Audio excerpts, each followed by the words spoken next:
These guys survived the David Kahn era of Timberwolves basketball and live to tell about it. It's Flagrant Howls. Now, people sometimes rip on Judd because he's a hockey guy. You got Judd's hockey show. That why are you bringing the hockey guy on Flagrant Howls? Mm-hmm. People need to know that you are the OG Wolves follower here. That Declan was born after the Wolves started. Mm-hmm. Kyle was born right around the time the Wolves started. I was born in 85, but I don't remember the Wolves until like Leitner got there. Oh, okay. So you're the only one of us that actually saw like the origins of Timberwolves basketball. Scott Roth, Tony Campbell, Pooh Richardson, Randy Brewer, Todd Murphy. I was actually there. I was there on opening night in the right field, an upper deck right field at the Metrodome against the Bulls and Jordan. Wow. What? Oh, so they opened against Jordan. Like the first game at Metro? Home opener, yes, was against the Bulls and Jordan. Their first game ever was actually against the Supersonics in Seattle. How many seats did they make available for? Because they were like breaking attendance records, weren't they? The whole thing. They didn't close off anything. So they put like anything. 60,000 people in there for basketball. I was in the upper deck of the Metrodome for the opener, and I remember being in the upper deck of the Metrodome when Shaquille O'Neal and the Magic came into town. Wow. I want to say. I just watched Semi-Pro over the weekend, which is one of my favorite movies with Will Ferrell of the ABA, Flint Tropics. Oh, and what do you know about the Minnesota Muskies, Judd? That's a real team. The Pipers. Yeah, they were a real team. Yes. They were only here 1 year, right? They both were here. Moved. So the Pipers and Muskies both played a year here at Met Center, and the Muskies. I want to say the Muskies came from Miami, and the Pipers came from Pittsburgh, and if I'm not mistaken, moved back to Pittsburgh. But yes, both teams ABA days and 1 year. The Wolves wore those Muskie jerseys when Kevin Love was still here. It was like their ultimate. Yeah, they're awesome. Yes, they were pretty cool. Well, I bring up the history of the Wolves to just to let anyone know. Like, wait a second, why is the hockey? No, Judd is the OG Wolves guy. Okay, I saw this guy's condescending note. Well, why do you bring it? The best part was when it said, "Why? Please don't bring your friends." Like you called me at my mom's house and Declan, hey guys, we should do a Wolves podcast. I don't know, dude. I'm smoking dope right now and eating brownies. I guess I got time. And by the way, Judd also is a credentialed member of Wolves Media too. So we go to games and sit press row. But we got a nice note from Joe Zelmer, and I have four of Phil's Wolves takes to get to here in a second too. So we'll get to those. But Joe Zelmer emails the show, actually old school, sends a letter here and a gift. Nice. Found this book in my collection that I'm trying to whittle down. Thought you guys would love it. Timberwolves Stalk the NBA, Obsession, Bill Musselman's Relentless Quest to Beat the Best. The OG coach in Timberwolves history. Oh, wow. Yeah, that's awesome, dude. A book written about Bill Musselman. He's not a madman is the quote on the back of this. Well, that's not true. He was a madman, but one of the quotes from Crazy George Shower, who is a ball handling whiz apparently. The guy's not a madman. He's just a man with a purpose.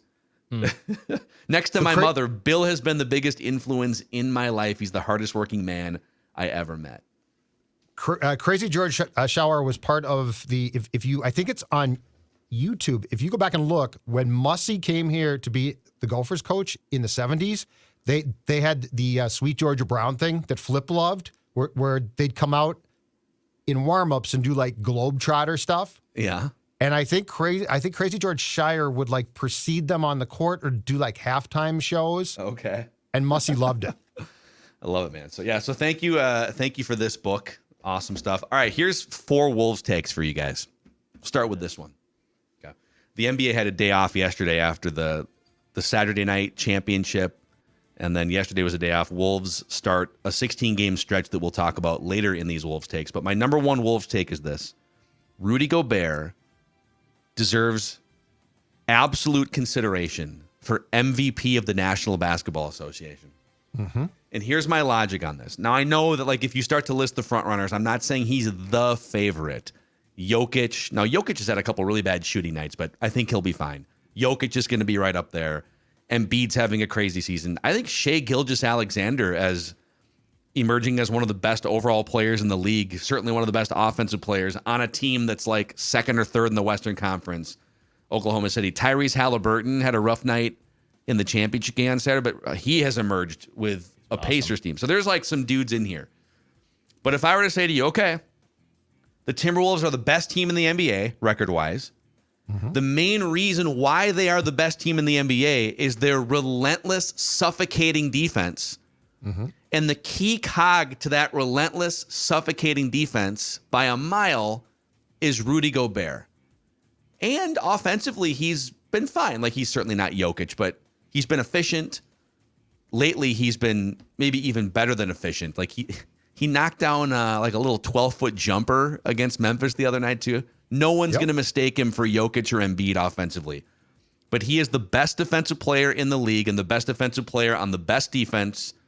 And that defense drives the main reason why this team has the best record in the NBA. How could you not consider him for most valuable, not best player, but most valuable player in the NBA?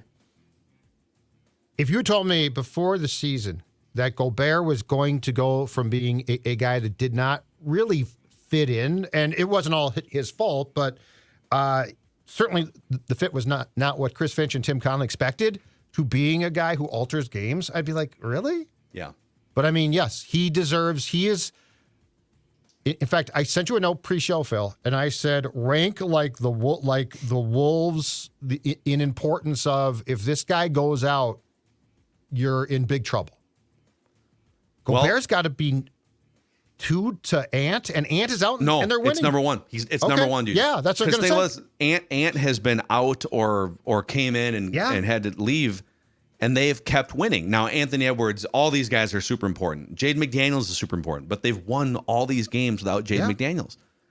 I mean, Karl Anthony Towns has been really good, but I don't think it's close. Now, here's the other thing. If Mike Conley goes out and now you've got really no actual point guard, that would be interesting to see, kind of interesting in a bad way. Like, what would this team look like? But I think in terms of take a player off a team, what do they look like? Rudy Gobert, absolutely the most important player on this team right now. Now, if you took Jokic off the Nuggets, that team is drastically different. Ja Morant might have a say just coming back from a 25-game suspension at some points. If they start winning, then okay, look at me. Look how valuable I am. Not saying he would then win MVP. Right. So I think he's in a mix of like 5 or 6 players. He should be anyways in the conversation. 5 or 6 players, most valuable player in the entire, not just defensive player of the year. That is a lock right now. Most valuable overall player. And I think the reason why Gobert deserves to be at least recognized nationally is the Wolves have gone from being a team that, looked like they had potential, right? Like the last 3 years or so, we've said, this team's got potential, to, I would argue right now, just being a legit, really good team. Like, this doesn't look fluky. It doesn't look like, and yes, if guys get hurt, it definitely would be a problem. But that being said, they've had, to your point, key guys out, and they've continued to win. And I think on a national level, if this continues eventually, you have to look at that and say, why? And Gobert is absolutely central. I mean, right now, if Cat turned his ankle tomorrow, okay? Yes, it hurts. Cat's playing well. He deserves a ton of credit. But nobody's going to say, well, Wolves are, oh boy, I don't know about this. If Gobert goes out, I think you're looking at a serious issue as far as what makes you such a good team right now. Yeah, I mean, they're winning games in large part because it's really hard for opposing teams to score 100 points. And some of this is math, right? If you go into a game and say, okay, this team is going to shoot 45% from three-point range on 30 attempts, and this team's going to shoot 25% from three-point range on fewer attempts or whatever. Like, basketball is, you can kind of math it out. And so going into every game, if I were to say, hey, it's going to be a grind for you to score 100 points tonight. And that opposing team over there, they've got some offensive players, especially when Anthony Edwards is in the mix. Like, just without even knowing anything else. If you were to take Rudy Gobert off this team, it would be a lot easier for opposing teams to score 100 points. Like, that's as simple as I can sort of make it mathematically. Yes. Yeah, I mean, if you took out it's like kind of like your golf bag. Like, you took out a couple clubs in your golf bag. Like, you're not screwed. But if you took out your driver and you're going to want to par a par 5, you can't do that. Like, you're not going to be able to just hit a couple of low irons and be able to par that 5. Like, Rudy Gobert is essential to that. Like, you could get by maybe with a couple games without Mike Conley. You can run point Ant. If you lose Towns for a little bit or even Ant for a little bit, you might be able to get by. If you take out Rudy Gobert, I think the whole puzzle of this looks completely different, and it's not going to be good news for the Wolves. Yeah, and the fact that Jaden McDaniels has been out for 3 weeks or whatever it is, like he's right there as one of the best perimeter defenders in the league. So what does this thing look like when he comes back? And credit to Nickeil Alexander-Walker, because he has stepped in. He's been tenacious on defense. He's knocking down threes. He was the second piece in that fleecing trade that sent D'Angelo Russell's expiring contract out and brought in Mike Conley and Nickeil Alexander-Walker. And also, I think the second-round pick that led to Leonard Miller, if I'm not mistaken. And he's going to be in the rotation at some point. Probably not this year, unless there's injuries. But Has any executive in pro sports in this town changed the course of how people feel about them as much as Tim Connelly has within the past year? What's amazing is a year ago, we're sitting here because they were kind of off to a weird start, and it looked weird. Nobody looked like they were having fun to it. Just felt like, okay, there's a ton of pressure on us, and we got to make this thing work. Now it looks like everyone's just they've reached this joyous level because they know what they're doing. But we were having conversations on our podcast, Mackey and Judd at the time. And a lot of people were, where's Tim Connelly? Has anyone heard from Tim Connelly? Right. Why won't he answer for this mess that needs to be cleaned up, right? Yes. And he's sitting back there. And I'm sure there were some moments between like December and when you get to the end of the season and you got Kyle Anderson and Rudy Gobert going at it on the bench. I'm sure there were some moments in private where even he was like, oh boy, what is happening here? Like, why isn't this clicking the way that I envisioned? And we said kind of from the jump a year and a half ago too, he was regarded as one of the 5 or 6 best front office guys, like in terms of running a front office in the entire league. Everything they've built in Denver, just the price that he commanded to double his salary, like everything that came along with it, his reputation. He didn't have to make a big trade a year and a half ago. And I kept saying, okay, he is supposedly one of the more brilliant guys that's running a front office. Why would he come in without really having to do anything at all and just make a terrible trade in the first 30 days of his presidency, right? Right. But as it turns out, it was not a terrible trade at all. The D'Lo whatsoever. trade will go down as a work of art. That was, we want to talk about fleecing, man. Just an That's absolute the complete fleecing. Okay, take number 2 here. Speaking of D'Lo, the celebration police across the NBA need to go away. And this goes back 2 years when the Timberwolves won the play-in round and they get to their first playoff series. Well, it was their second playoff series because they went with Jimmy Butler against the Rockets and lost in 5. But they're celebrating, hey, we don't really get to the playoffs very often, so let's jump up on the scores table. Let's rejoice. We know that it's not an NBA championship, but we're the Timberwolves, damn it. And I'm Pat Beverly, and let's celebrate this.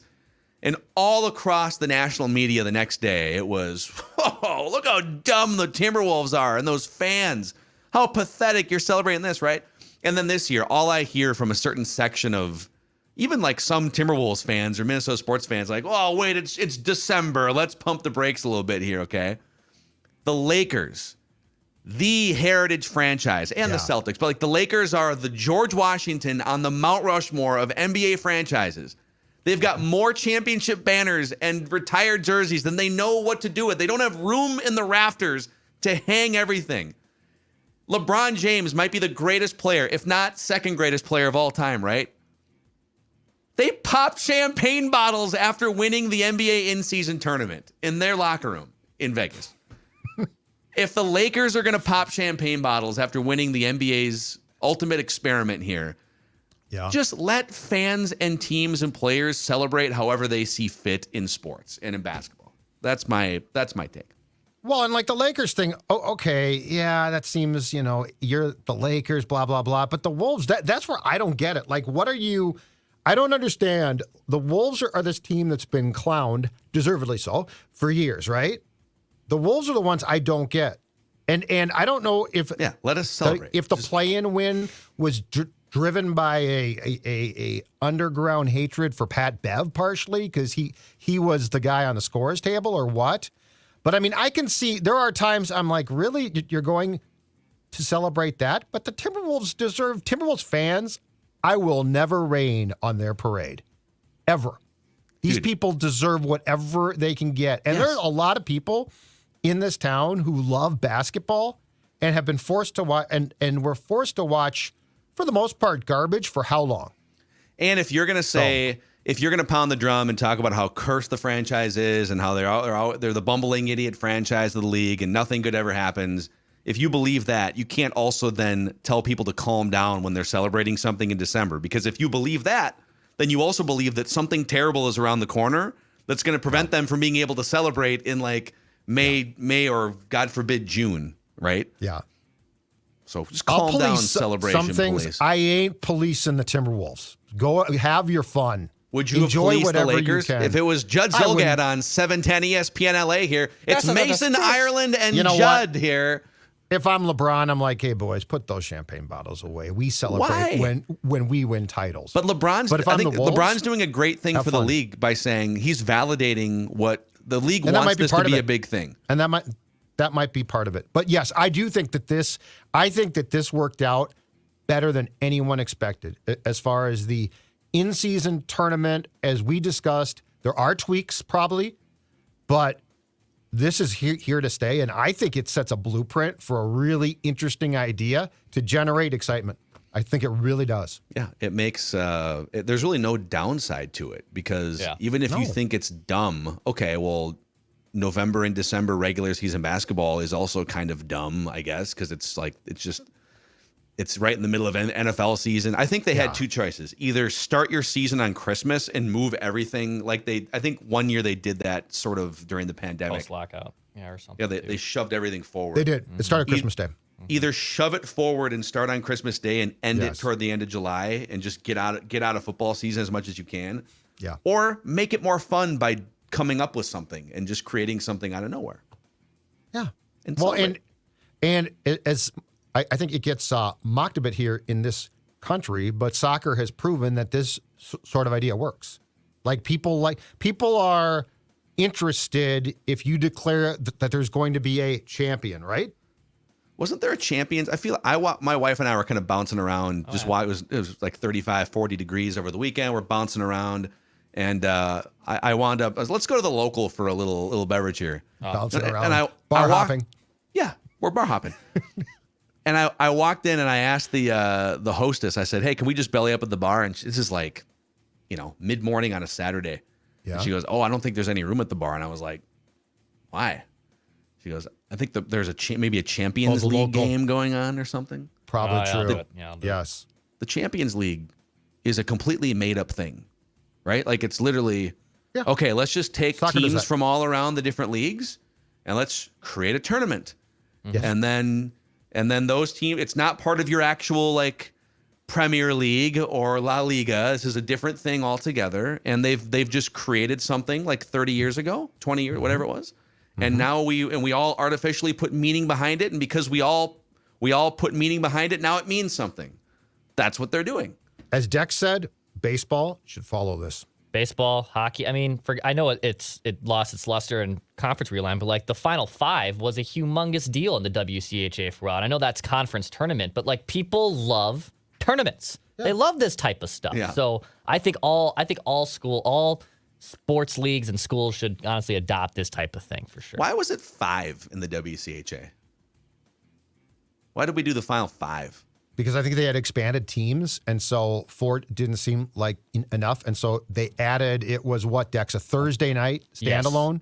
Yes. And the team that won that then advanced to the Final 4. Yes. But yeah. The sensational 7. Baseball could be cool because if you did an in-season tournament in baseball, you could experiment with some rules. You could. Like what? Only in those games. I mean, whatever you wanted. Yeah, you could You could and just say, hey, you we're could- selling this as part of the in-season 2 strikes, tournament. you're out. You're You done. could experiment. You get to You get to open field tackle 3 times in what? a game. They don't know where it's coming from. After last year, I'm done with speaking of what Phil just talked about, policing baseball.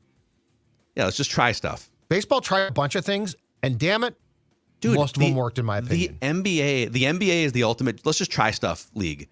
Let's just like at some point 40 years ago, they're just like, let's try a lottery. Okay, let's try painting a new line on the court. Should it be a straight line? Should it be curved?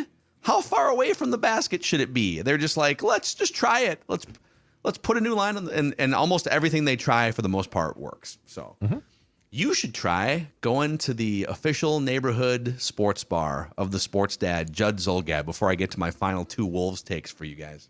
And Park that of Tavern. course, yes, that of course would be our friends at Park Tavern, a great place to throw a party, a great place to bowl, a great place to go watch your favorite team. In other words, there's nothing that you can't do at Park Tavern. It's a fantastic place. And you know what? If you're right now thinking it's time for a holiday party for my company, but I got 60 people. That's a lot.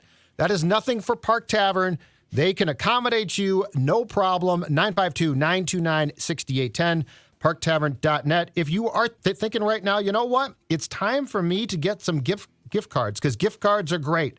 You know what? Park Tavern's got those as well. In fact, buy a $100 gift card right now. Get a $25 gift card for free. Park Tavern, as Phil said, the official sports bar, Sports Dad, located in St. Louis Park, parktavern.net. Check out their site for all the details. Also, hey, popped corn is a great potential holiday gift for you. So they have over 80 flavors of small batch popcorn to make your holiday gift giving pop. Something for everyone, including Wolves fans. So they've got tins for Vikings, Gophers, Twins, Wild, Wolves. In fact, you see it on the screen right here. That's a 3-gallon tub of popped corn in a Wolves tin right there for the Flagrant Howls or Wolves fan in your life.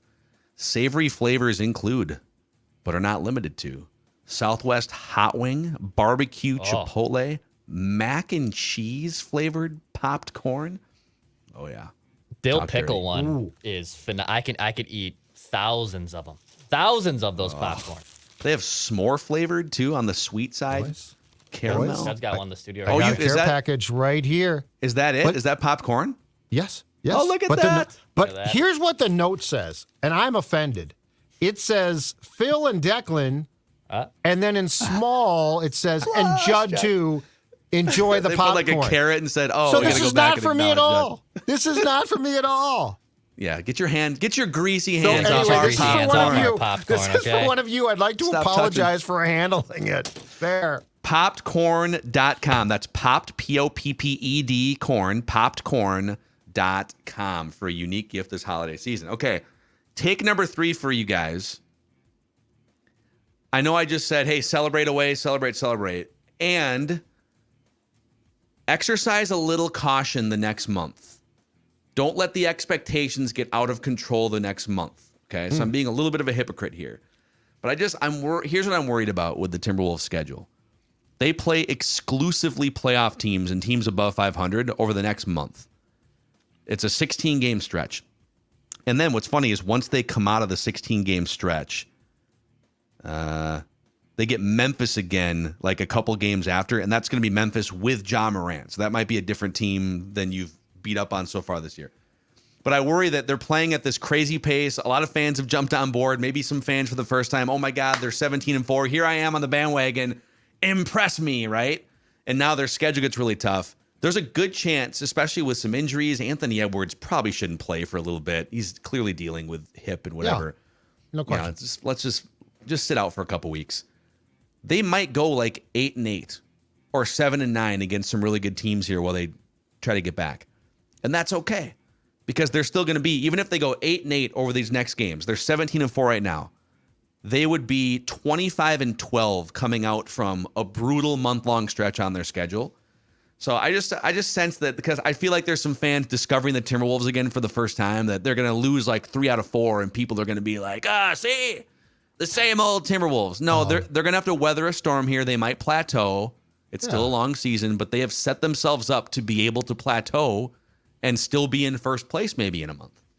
Well, they're going to slump for sure. Like, it's a long year. So, yes, you're going to go through ups and downs. And if you think that they're going to just continue to play like this, they're not. But that doesn't mean that they're the same old team. You know, the only thing that we've seen this year that was a little bit of a shock was the loss to the Hawks early on, right? But, yeah, you're going to lose games, and that's absolutely fine. It looks like they now have the infrastructure, though, to withstand that. That's the most important thing. There's a difference between, in an 82-game season, slumping and free-falling, right? Yeah. This does not look like a team that is going to free-fall. But the number one defense is going to be hard to free fall, right? Even like a top five defense. You're going to just... That's my point. They play a sustainable model of winning basketball. They're not so like a one-trick pony. They're not like a... But it's not like this high-flying circus act and you're like, okay, this is going to end. It's fun, but it's going to end, right? Yeah. Yes. When you have, dare I say this, a championship caliber defense in any sport, you're going to be in pretty damn good shape. We got two of them right now. Vikings championship caliber defense, a little shutout, against a heritage NFL franchise, the Raiders. John Madden. Yep. Yeah, thanks a lot. Yeah, John Madden. The Las Vegas Raiders. Is there anything Tim less Brown? Is there anything farther away from just a blowing snot football team, the Raiders, the autumn wind, right? Then Las Vegas. Viva the Raiders. My only gripe with the Timberwolves is they should have been part of this celebratory Minnesota weekend in Las Vegas. I know. No, they went 3-1 in pool play, so it wasn't like they train wrecked in the pool play, but it was all set up for a Timberwolves Vikings. They're hungrier, Phil. They're hungrier now. Yeah, they are, and they got to win two pretty easy games against. I was going to say team. The schedule got real nice because of the bowing out of the tournament. But they might have won it, man. They might have won the whole thing. They will get a crack at the Pacers here on Saturday, this upcoming. So yeah, the 16th in 5 days. And then my final take for you guys, fourth take here, Phil's Wolves takes. The Timberwolves are being greatly disrespected by Adam Silver and the National Basketball Association. Their next nationally televised game isn't until January 18th on TNT. The Timberwolves are going to play 16 consecutive games against playoff teams, including games against the Philadelphia 76ers, 2 games against the Lakers. There's a game against the Knicks on New Year's Day. You got games against Dallas. I think there's 3 games against Dallas, Miami, all these premier franchises. But the Wolves, not interesting enough. With Anthony Edwards, the best defensive player in the league. They only get 5. Now they're going to change this. I'm sure there's going to be some flexes. I was going to ask about this. But they only get 5 on paper nationally televised games the rest of the season. Only 1 January 18th until the end of February. So they're going to be, I mean, it wouldn't be the worst thing, by the way, if they just kind of scooted under the radar for the next couple of months and stayed atop the Western Conference. But they flex, right? Disrespectful. They do flex, right? Yeah, they'll flex them, man. They'll flex some stuff. They'll flex them, and they should have been. The one thing that's a miss is they should have been a Christmas Day team. Yeah, there's like 10 teams, like a third of the league plays on Christmas Day. Can't find room for Anthony Edwards. It used to be like 1 or 2 games, and now it's like 10 the whole teams. day. But yes, they should have been. At least the Wolves get to celebrate with their families. In fact, you know what? Write this down. 2024-25, the Wolves will play on Christmas Day. There will be a Christmas Day game. Yeah. A year from now. Their schedule is super interesting because they get, we've talked about the winning teams. They only really they've got a home game. Their next back-to-back home games aren't until the end of December after Christmas, December 28th and 30th. Mm-hmm. So they play a ton of road games throughout the month of December and into January even. Like 5 of their first 6 games in January are on the road. Then they get a stretch end of February, early March, where they play exclusively home games between February 15th and March 4th. So they have like a 3-week stretch of 8 consecutive home games. It's like a baseball homestand spread over Target centers 3 weeks. being used in January for something else. But then they're going on the road for 6 straight between. Ooh. Oh, is Target Center hosting like any sort of? Are they hosting like That's Big what I'm Ten wondering. tournament or? Yeah, Big Ten basketball There you go. in March is here. That's what it is. For the first time. That's why I always wonder too. Like, I know the XL is legitimately one of the busiest arenas in the country, but like Raw was in Cleveland on Monday for like the second time in 5 months, and Target Center, Minneapolis, St. Paul gets a Raw every other year. Like, how the hell why can't our buildings get some of these events? Okay, I'm speaking out of jealousy, but they sell more in Cleveland. Maybe, I don't know. Sell more tickets. I don't know. It would be packed here too. Well, but we're gonna get in terms of basketball, we're gonna get the Big Ten tournament and the NBA Finals here all within like 3 months this year. So Dude, why don't Look set at that. you know so why? it should be super fun. You know right? what? Oh boy. Bill Musselman! Bill Musselman. Hey, but before we go, old school box score time. I take you back to the Metrodome, April 13th, 1990, Timberwolves and Magic. Now, I said I saw Shaquille play, but Shaquille didn't come in the league. 92. I saw him at Target, not here, but I was at this game, okay? So the Wolves win 117-102 to improve to 22-55. The Magic were 17-60. Let me give you the starting lineups for this game, okay? This is before Penny and Shaq, obviously. Oh, yes. Scott Skiles? Was Scott Skiles on that team? Very good. Oh, wow. Terry Catledge, Otis Smith, Scott Skiles, who scored 4 points. Reggie Theus, 19 points. Reggie Theus, Mark Akers